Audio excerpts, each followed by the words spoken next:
I really intended to have some sewing content for you guys this week. I really, really did. Instead, I spent a while doing nothing. A while doing completely unrelated things. Couple snow days that sort of, little forced vacation, forced do-nothing days. And then suddenly it was Sunday, and I'm like, oh no, I have to release a video tomorrow, and I've done nothing. So, here we are. So let's talk about snow days, self-care, and executive dysfunction.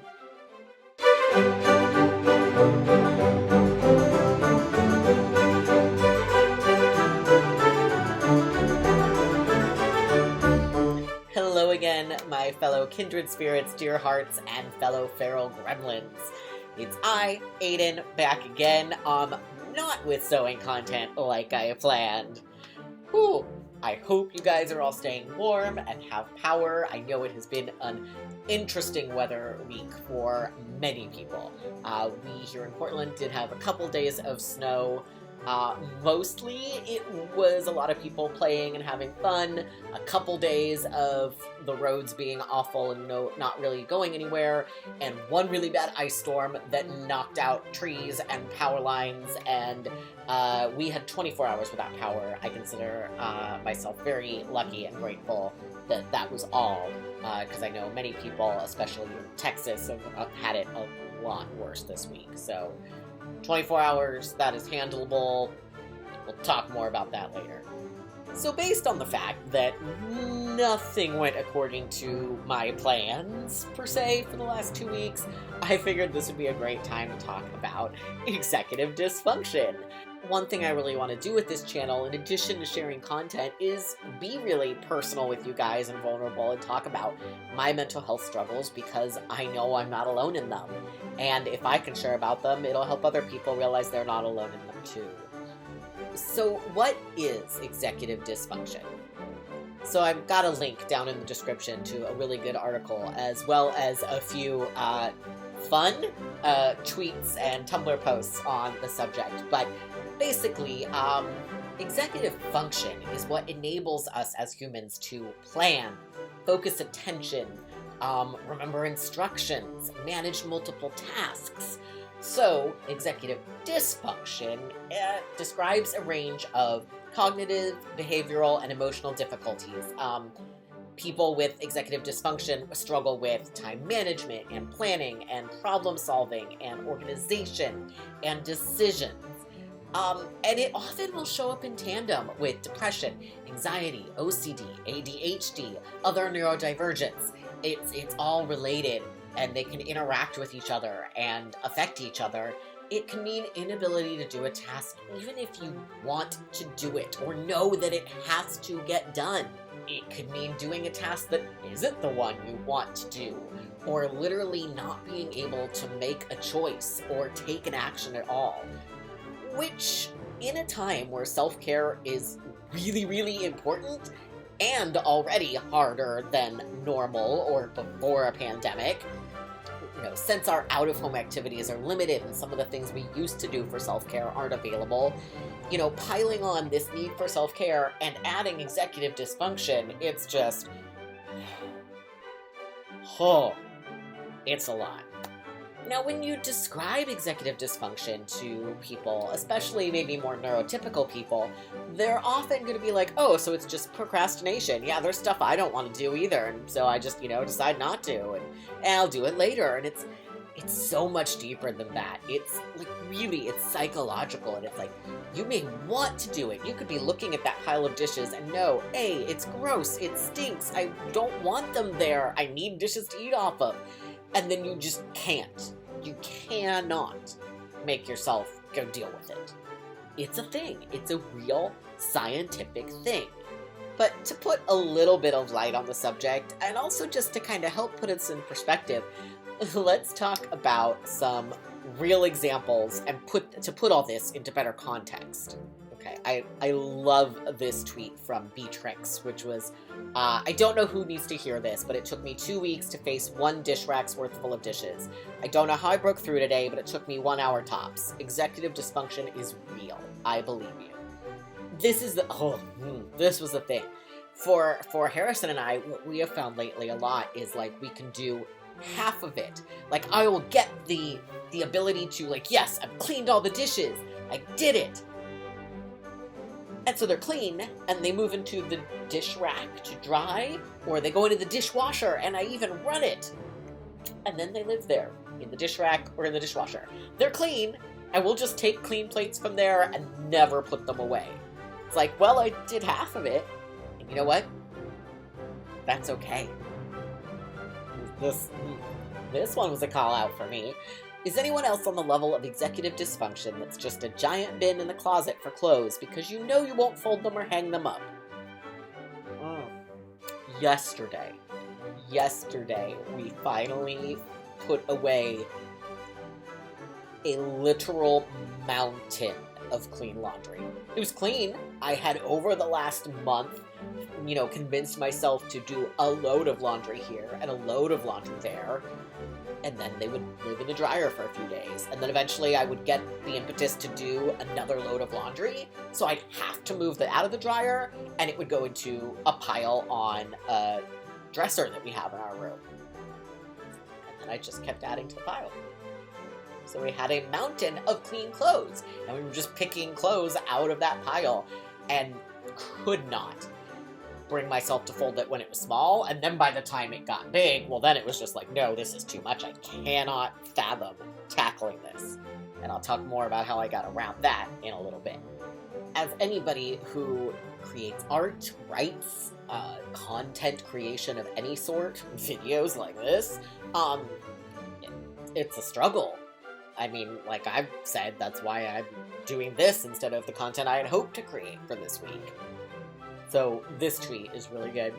Anyone else get intense executive dysfunction over art stuff, writing, drawing, etc., and you just sit there and want to do the thing, but look at your phone for hours instead? Oof. Be honest, how many of you is this true for? It's true for me. Right here. Example.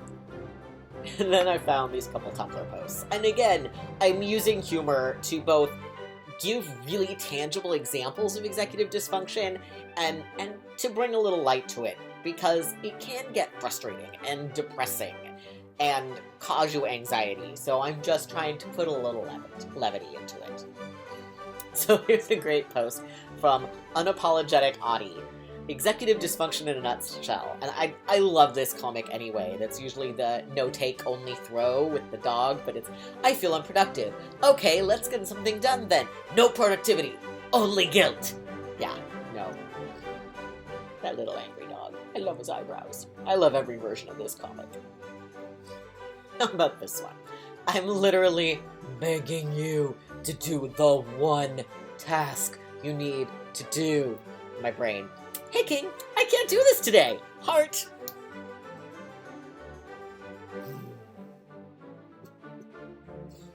So let's get specific about me. What did I do for the past 2 weeks instead of the sewing and the projects that I intended to do? Well, let's see. I kept thinking about ideas and then couldn't bring myself to do them. Or got caught in the loop of thinking about it and planning it out. And so it was all happening up here, but that didn't translate into actually doing anything. I did go to the new studio a few times and move things around, organize things, unpack some boxes, and got ideas for projects, and then went back to moving things around without actually starting a project. I spent a couple days playing in the snow and very much choosing not to work too hard. And then we spent 24 hours with no power and relying on every single candle in the house. So many candles.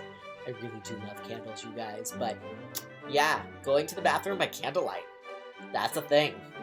Once the power came back on, I found myself, after my forced day off, kind of stuck in the, I don't really want to do the work today mode. Now, We got work. I don't really want to do the work today. I don't really want to do the work today. And it was really, really hard to get back into, like, I felt like I had motivation. I wanted to do things. And then just...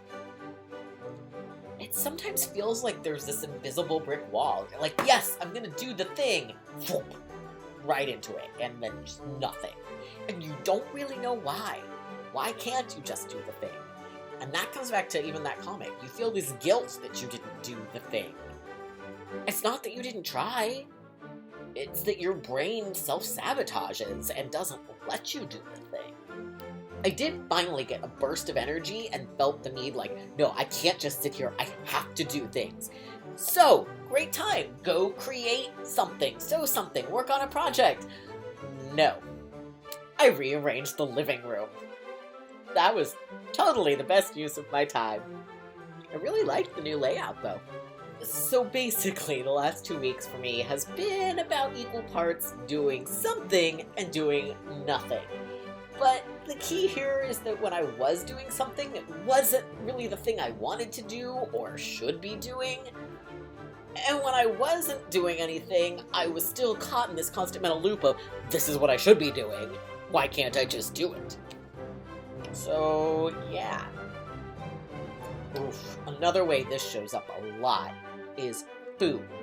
Figuring out food, figuring out meals, the what do you want for dinner? Oh, that is more than a hard question when you're struggling with executive dysfunction. Because it's not that you don't want to make a choice, you're not trying to be, indecisive, but trying to make a decision is practically impossible and can be even painful. It's just like, I don't know. But then the second someone puts food in front of you, you're like, I'm so hungry. And it makes no sense. This is why we as a household, Harrison and I've started trying to make sure we have boxes of crackers, pre-sliced cheese squares, salami or pepperoni. Basically think of not put together Lunchables. We just have crackers, cheese, and meat that we can very easily grab. Because it's one of the easiest things we can do without having to think about it when we just get to that point where we know we have to put some food into our bodies, but cannot even try to think about making a sandwich is too complicated. But I can reach into a bag of pre-cut meat, cheese, or crackers and just eat things. So it's a way that we kind of trick ourselves into eating and, surviving. So really, how do you tackle executive dysfunction? Sometimes you're not going to be able to. Sometimes it's just going to be an I can't right now. And that's okay. But if you are looking for little tricks to help yourself get through and do the things, let me share a few tricks. I've got a link down in the description to a great master post I found on Tumblr of a bunch of great ideas for how to do the thing. Things like getting things done in an unconventional way or finding the easy way to do things. Sort of like the food hack I was mentioning. Breaking things into smaller steps. This is exactly how I finally was able to tackle the pile of laundry. I could not bring myself to do it, and then it just kept getting bigger and bigger. And it got to the point where I couldn't even find things in that pile because it was so big. And during the pandemic, since we don't go out very much, I have definitely become one of those people who lives in what we like to call soft pants, sweatpants, joggers, yoga pants, etc. Well, I got to the point where all of my soft pants were clean and somewhere in that pile, but the only pants I could find, because they weren't in that pile, were jeans. And the idea of putting on jeans made me kind of physically recoil. So, I told myself, okay, you're gonna go through this pile just to find the soft pants. You just have to find all your soft pants. That's it. Ignore the rest of it, just find the soft pants. So I did. I found all the soft pants, and I put them away where they're easy for me to grab on a daily basis to wear. Well, some of those soft pants are technically pajama pants, so then my brain let me decide, okay, you did the soft pants, some of them are pajama pants, maybe you could find the tops that go with those pajama bottoms. So then it was, okay, I am only looking for pajama tops. Pulled those out, got those put away. And next I told myself, okay, it's been kind of cold in the house because though our power came back, our heaters did not. They're electric wall heaters and the power is on in them. They respond to the remote, like they make noise, but nothing happens. They don't turn all the way on, heat doesn't come out. We're waiting for our landlord is sending someone to fix that. We're working off space heaters right now. Long story to say. So the next thing I said was, it's been cold in the house. Let me find all my sweatshirts. So then I pulled all the sweatshirts. So, as I kept doing this, looking for one type of clothing item at a time, the pile got smaller and smaller until it finally got to a point where it's like, well, I might as well just put the rest of it away. And I was able to do it. Having pets can really help with executive dysfunction.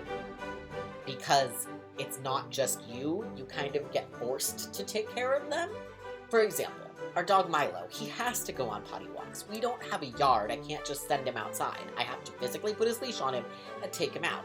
And so, at least a few times today, I have to put some sort of shoes on my feet, even if they're slip-ons, and go outside and take a walk around the block or two. So it helps me to get up, get moving, get out of my house, not just staring at this computer all day, every day. And I might not do it if it weren't for him. My brain would talk me out of it. When I have to feed him or refill his water bowl, it reminds me, I should drink some water. I haven't had any. Guilt can play a huge part in the brain of somebody with executive dysfunction, like me. It's very easy to guilt trip yourself because you haven't done the thing. And that doesn't help you to do the thing, it just means now you haven't done the thing and you have extensive guilt about it. So one piece has been in that, like the house cleaning, the dishes, the laundry, the way the house looks. And so this is a big one that has taken me years of work to even start understanding and realizing for myself, which is that our homes, they don't have to look a certain way or be at a certain expected level of cleanliness. It certainly doesn't have to look like a magazine showroom, and frankly, it shouldn't because we are humans and we live in it. What you see in magazines, nobody's living in that. That's not what a lived-in home looks like. So for me, that means I try. Try being the key word. I'm not always successful, but I try to keep the front room where guests or, friends and neighbors may see. I try to keep that functional. I'm not even going to say clean. We have a dog that sheds. We have cats that shed.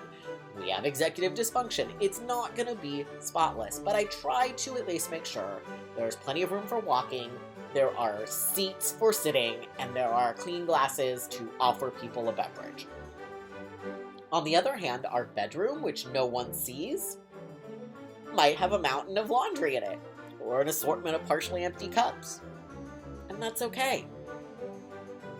So as you can see, executive dysfunction and all of this ties in a lot with self-care tasks too, because it ties in with every task. So I know the struggle is extra real right now. I know firsthand that between the executive dysfunction and everything else in the world right now, neglecting self-care becomes really easy.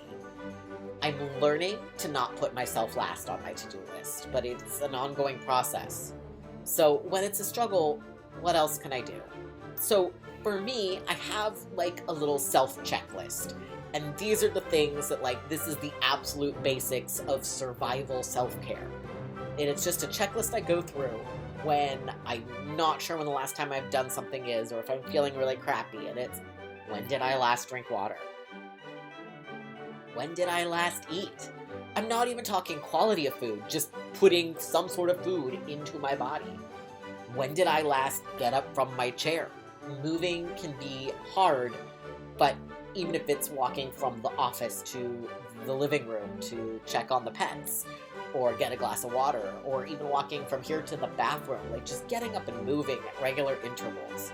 If I'm just feeling gross, when's the last time I brushed my teeth, or even just used mouthwash? Just that little refresh can help. Same thing with, when did I last shower? Sometimes showering is too much. Okay, how about a bath? That's still way too much? Can't do that? Great. Face wipes. Wipe your face down with a face wipe. When did I last put on clean clothes? Even if it's a fresh pair of pajamas, because I'm not going anywhere and I don't care what I look like, being in clean clothes instead of ones that have gone kind of funky can do tons to help my own perception of myself and my mood. Okay, let's talk level 2 of self-care. So this is when you're doing a little bit better and you know you need to do more, but maybe not anything crazy. Number 1, if you have pets, cuddle with them. Play with them. I'll play tug with Milo, or I'll go just snuggle a cat. It is actually scientifically proven that this helps our moods. So if you have a pet, take advantage of that fact. Put some music on. The effects of good music are something I can feel in my bones. And if I haven't listened to music in a while, I feel the difference in my mood. Music is also a great way to get movement going. I'm not saying you have to get up and dance, but like sometimes even at my desk when I'm working, if I just have music on, there's certain songs that just like, I can't help it. I'll find that my shoulders are moving and I don't even realize it. And that's good. It helps get the stiffness out. But, you know, no one's looking unless you're standing in front of your front window, so go ahead and bust a move. Who cares what you look like? Just have fun. Light candles. Or incense, or spray something for your air, if you can tolerate scents, because I know some people can't handle artificial scents, but if you can, just freshening up the scent of a room can change your mood, can help you feel better. And I will say, one interesting thing about the power outage is because we were sort of forced to dig out all our candles and light them, because that was our only light that day, and then the next day I didn't need the candles, but I was just going, oh, I really liked having them on. It was a good reminder of, I have these all over the house. I should light them from time to time. So the next day, I totally lit one of the candles just on our coffee table while we were hanging out in the living room because it was nice and I liked it. I also want to be your permission slip, if you need one, to do something selfish. Something that is just for you. If that is giving in and taking a nap, if that is giving in to an impulse purchase, if that is, whoops, I ate the cookies, it's okay. Do something that is for you, that makes you feel good, that makes you feel better, even if just for a few minutes, that brings you a smile, brings you joy. Enjoy that thing without feeling guilty about it. Here's your permission slip. Hobbies. Don't lose sight of your hobbies. It's so hard in this society because we so tend to equate our self-worth with our level of productivity. Not everything has to be about productivity or making money. Not everything has to earn you an income. We need a certain level of income to put the roof over our head and the food on our table. But not everything you do has to be a productivity thing. Find time for those hobbies. Learning to play the bass, doing cross-stitch, painting, something that isn't part of what you create or do for a living. Something that you do just for fun because you like to do it. Don't lose sight of that. When you have the spoons to tackle a bigger project that'll contribute to your overall, to your self-care and to your environment, a really great thing is to eliminate things that no longer serve you. I know some friends just went through like Marie Kondoing all of their stuff. And like, so if you're keeping clothes in your closet that every time you open your closet you see them and you're just like, I hate these, get rid of them. Get them out of there. If there's a piece of art hanging on your wall that no longer brings you joy to look at, swap it out for something else. If there is a task or something that's part of your everyday that you're just doing out of habit or obligation or because you think you should, but it doesn't work for you, and if you really think about it, isn't required, because, newsflash, a lot of things we think we should do are made-up rules that don't actually matter. So, think about it. Does this really actually have to be done? Is this actually an obligation that I have to do? If it's not, chuck it. Tied into both self-care and the importance it has for us, especially for those of us who struggle with other mental health issues, and tie that in with executive dysfunction, it really does come down to taking care of yourself. and filling your own cup before sharing it with others. I know so many of us put our own self-care in the back seat. We're taking care of work, family, friends, other obligations. When we're struggling with our own mental health, it's really, really easy to let ourselves go. Without stopping to take care of your own mind and body, you're more likely to burn out and suffer from serious health issues, and then you're no help to anybody. Have you ever heard that saying, that you can't pour from an empty cup? Chances are that the way you're caring for others, who's doing that for you? Hopefully you have somebody who is helping you out and you have a good support system, but there is a level that we have to do for ourselves. If you don't care for yourself, you're no good to anybody else either. Prioritizing yourself and your well-being is good for everybody. You'll have so much more to give if you put yourself first more. And that also means finding ways to step back and admit it when you need to take time for self-care, and when the executive dysfunction is so strong that you're like, no, I literally can't do this today. I can't do this right now. I will try again tomorrow. I'll get back to you next week. You know what? The dishes are going to sit in the sink for another day, maybe 2 more days, and that's okay. But it's being willing to admit, I'm not okay, and it's okay to be not okay. Even if you are literally doing the bare minimum to survive right now, it's enough. I know it's not a long-term solution, but right now, as long as you wake up again tomorrow, you've won. You survived. The laundry can sit for another day. When you can do more, do more. When you find those ways to trick yourself into getting something done, or you have days where the executive functions are working, lean into them. And the days that they aren't, it's okay. Give yourself grace. So anyway, that's a little insight into what the last 2 weeks have been like for me, and just talking about self-care and executive dysfunction. I hope this was helpful. I hope, if anything, it's helped a few more of you realize you're not alone. You're not the only one struggling right now. I'm here for you. Please feel free to reach out in the comments or reach out directly to me. I am here. I hope this had value for you guys, and I will be back again in 2 weeks, hopefully with a sewing project this time. Please hit that like button, comment, subscribe to get notifications when I upload, and I will see you guys all soon. I really, really intended to have some sewing content for you guys. Hello again, my dear hearts, kindred spirits. Boy, this would be great if I could talk. Oh, I feel like I'm gonna sneeze. Nope.